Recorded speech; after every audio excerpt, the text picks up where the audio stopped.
अस्सलाम viewers, welcome to my YouTube channel stitching diary. उम्मीद है आप सब खैरियत से होंगे। आज आपके साथ खूबसूरत नेक डिज़ाइन शेयर कर रही हूँ। मैंने ट्राउज़र का प्लान फैब्रिक लिया था और उसके ऊपर मैंने उस तरह की लाइनें लगा दी जो कि मुझे लगा कि शर्ट के अंदर ये कलर अगर मैं यूज़ करूँगी तो वो बहुत ही ज़्यादा प्रोमिनेंट होगा और उससे मेरी कुर्ती की डिज़ाइनिंग और उसमें लगी लैस और उसमें छोटे छोटे मेरी डिज़ाइनिंग की गई कोशिश बहुत ही ज़्यादा प्रोमिनेंट होगी। अगर आप इस तरह के टिप्स को फॉलो करेंगे तो यकीनन आपके शर्ट्स और आपके कपड़े भी बहुत ही खूबसूरत बनेंगे। इस तरह की वीडियो मेरी उन सिस्टर के लिए बहुत ही ज़्यादा हेल्पफुल साबित होगी जो अभी अभी न्यू स्टिचिंग करना स्टार्ट कर रही हैं और उनको इस तरह की टिप्स चाहिए। अगर वो इस तरह की टिप्स फॉलो करना चाहती हैं तो मेरे पेज को ज़रूर फॉलो करें ताकि मैं उनके साथ इस तरह की वीडियो शेयर करती रहूँ और वो उनके ज़रूर काम आएंगी। जब आप यहाँ से कोने को मूव करते हैं तो इस तरह से मत कीजिएगा।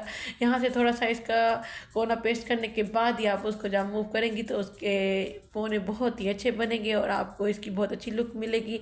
छोटी छोटी टिप्स फॉलो कर लिया करें क्योंकि ऐसी टिप्स फॉलो करने से हमें अपनी शर्ट्सों की बिल्कुल स्टिचिंग इतनी परफेक्ट नज़र आती है जैसा कि मार्केट में बनी बनाई हम रेडीमेड शर्ट्स लेते हैं ब्रांडेड और उनकी लुक होती है। तो आपको यकीनन मेरी वीडियो ज़रूर अच्छी लगेगी। अगर मेरी वीडियो अच्छी लगी है तो मेरी वीडियो को लाइक ज़रूर कीजिएगा, शेयर भी कीजिएगा और कमेंट बॉक्स में मुझे ज़रूर बताइएगा। आपका छोटा सा एक लाइक और सब्सक्राइब मेरे लिए बहुत ही ज़्यादा हेल्पफुल साबित होता है और मेरी हौसला अफजाई होती है। इससे मैं और भी बहुत ज़्यादा नेक डिज़ाइन और आइडियाज़ आपसे शेयर करूँगी तो वो भी आपको आसानी से रिसीव हो जाया करेंगे। तो यहाँ पे मेरा ये नेक डिज़ाइन मुकम्मल हो चुका है और उम्मीद है आपको ज़रूर पसंद आया होगा और इसकी समझ में आ गई। अगर आपको कोई समझ ना आए तो मुझे कमेंट बॉक्स में ज़रूर बताइएगा ताकि मैं आपके साथ इस तरह से और भी तमाम टिप्स शेयर कर सकूँ।